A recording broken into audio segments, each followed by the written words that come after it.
On a different topic, going back to the president's social media post from over the weekend regarding the DOJ and his seeming frustration that they hadn't taken action quickly enough.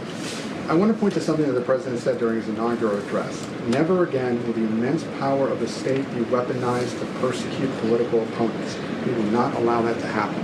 Is the president going back on his promise? No. In fact, the president is fulfilling his promise to restore a Department of Justice that demands accountability. And it is not weaponizing the Department of Justice to demand accountability for those who weaponized the Department of Justice. And nobody knows what that looks like more than President Trump.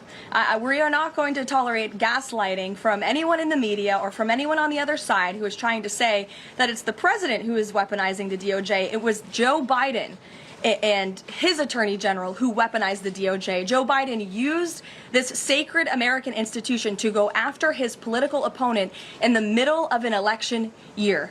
And you look at people like Adam Schiff and like James Comey and like Letitia James, who the president is rightfully frustrated. He wants accountability for these corrupt fraudsters who abused their power, who abused their oath of office to target the former president and then candidate for the highest office in the land.